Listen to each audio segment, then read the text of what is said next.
Olá, eu sou Graziele Propodowski, advogada previdenciária, e hoje eu trago para vocês informações detalhadas sobre a pensão por morte, um dos benefícios mais importantes para quem depende de alguém que contribuía com o INSS. E nesse vídeo nós vamos entender como funciona, quem tem direito, os valores e muito mais. Então acompanhe até o final. Vamos começar falando sobre quem tem direito à pensão por morte. Bom, pessoal, esse benefício ele é pago aos dependentes do segurado falecido e aqui nós temos o que nós chamamos de classes de dependentes e são 3. Na primeira classe estão inseridos o cônjuge, marido, companheiro, companheira e os filhos menores de 21 anos ou inválidos. Na segunda classe nós temos os pais que, atenção, precisam comprovar dependência econômica. E a terceira classe é dos irmãos menores de 21 anos ou inválidos que também precisam comprovar a dependência econômica, ou seja, que necessitavam da renda do segurado falecido para manter a subsistência. E a regra aqui é que a classe mais próxima exclui as seguintes. Por exemplo, se houver cônjuge ou filhos, os pais e irmãos não têm direito. Agora, uma das perguntas mais comuns é: Grazi, quanto eu vou receber? E aqui eu esclareço que o valor da pensão por morte é de 50% da aposentadoria que o segurado recebia. Mas, Grazi, ele não era aposentado, não recebia nenhum benefício. Como fica essa situação? Pessoal, se o segurado falecido não estava aposentado, o valor da pensão por morte será calculado com base no valor da aposentadoria por invalidez, hoje auxílio por incapacidade permanente, a que ele teria direito na data do falecimento. E nesse caso, o cálculo segue algumas etapas. Assim, o INSS vai calcular a média salarial das contribuições que o segurado fez ao longo da vida, ou seja, a média é feita com 100% dos salários de contribuição desde julho de 94 ou desde o início das contribuições. E a partir dessa média, o segurado teria direito a receber 60% desse valor, repito, dessa média, mais 2% por cada ano de contribuição que exceder 15 anos de contribuição para as mulheres e 20 anos de contribuição para os homens. E aqui, para ficar mais prático, eu vou dar um exemplo para vocês. Se o segurado tinha uma média de salários de contribuição de R$3.000, por exemplo, e ele contribuiu por 25 anos, o valor da aposentadoria por incapacidade seria calculado de forma a pegar os 60% dessa média, ou seja, de R$3.000, que dá um total de 1.800. Com isso, nós adicionamos 2% por cada ano acima de 20 anos de contribuição. Como ele contribuiu 25 anos, serão 5 anos extra, ou seja, 10% de adicional. Assim, o valor da pensão seria de R$2.100. E aí, com esses valores, nós vamos para o número de dependentes, porque até isso vai influenciar. E agora nós vamos fazer outro cálculo que vai baixar mais ainda esse valor. Assim, dessa média que eu falei, ou seja, dos R$2.100, nós pegamos 50% do valor acrescido de 10% para cada dependente. Com isso, se houver somente um dependente, ele receberia R$1.260. Se houver, obviamente, outros dependentes, o percentual aumentaria conforme quantos fossem. E aqui, como vocês viram, eu usei um exemplo que acabou ficando um valor abaixo do salário mínimo, hoje equivalente a R$1.412. Mas eu lembro que o INSS, quando a média fica menor, precisa equiparar ao salário mínimo, precisa igualar ao salário mínimo. E uma informação que eu preciso dar a vocês: se você acredita que o cálculo da pensão por morte foi feito de forma incorreta, você pode pedir uma revisão do benefício diretamente no INSS. E também, como o cálculo depende diretamente do tempo de contribuição do segurado falecido, se o mesmo possuía rural, períodos em atividades insalubres, reconhecimento de algum vínculo trabalhista, procure os seus direitos, porque também, nesses casos, é possível pedir uma revisão que pode aumentar o valor mensal. E outra situação não menos importante: se o segurado deixou de contribuir ao INSS, mas ainda estava no período de graça, ou seja, o tempo em que o segurado mantém seus direitos, mesmo sem pagar contribuições, os dependentes ainda assim podem ter direito ao benefício.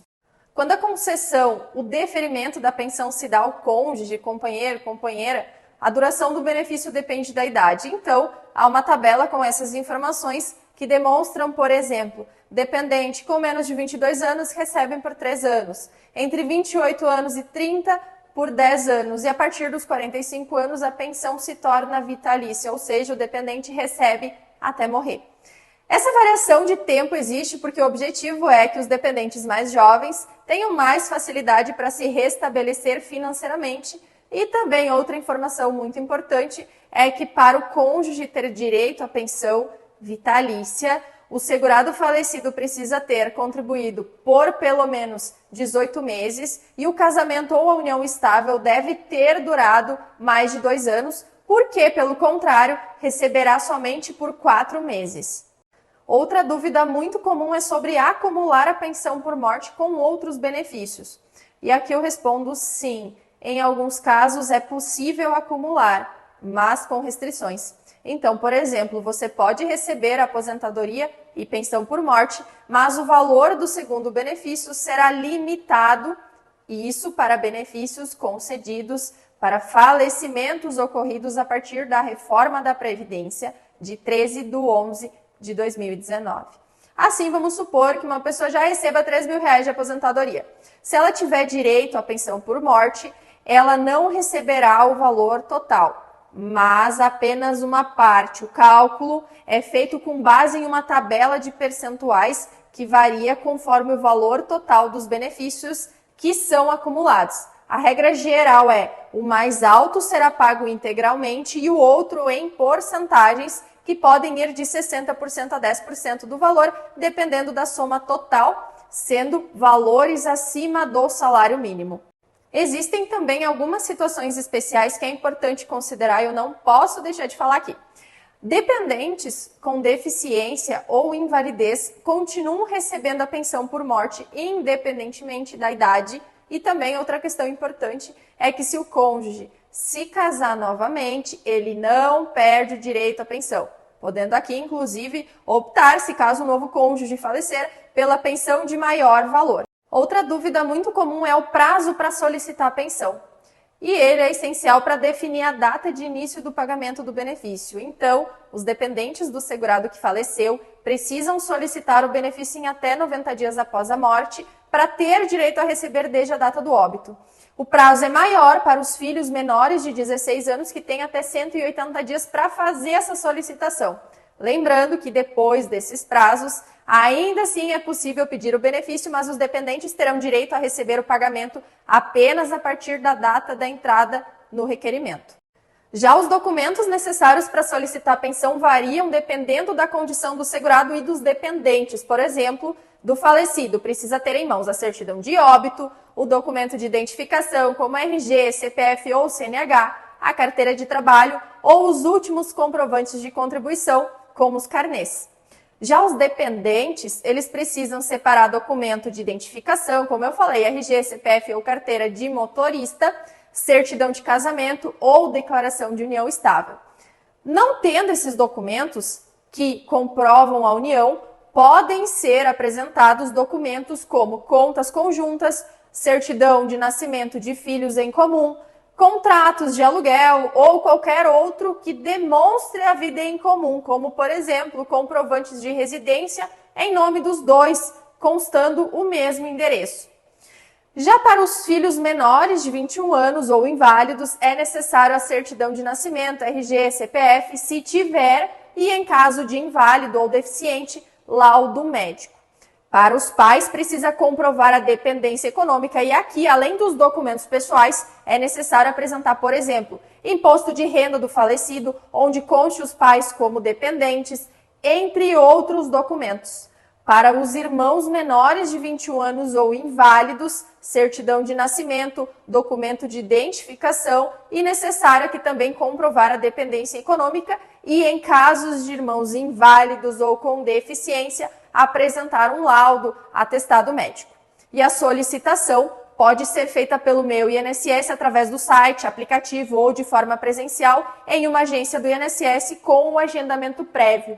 E antes de terminar, eu lembro a vocês também, no caso dos dependentes inválidos ou deficientes, a invalidez ou deficiência deve ser comprovada por laudo médico e que a condição que deve ter ocorrido antes dos 21 anos ou antes da morte do segurado. E aí, ficou mais claro como funciona a pensão por morte? Esse é um direito muito importante para garantir a proteção financeira dos dependentes de segurados do INSS. Se você tem dúvidas ou precisa de orientação para solicitar o benefício, conte comigo. Não esqueça de se inscrever no canal e ativar o sininho para não perder mais dicas sobre os seus direitos previdenciários. Até o próximo vídeo!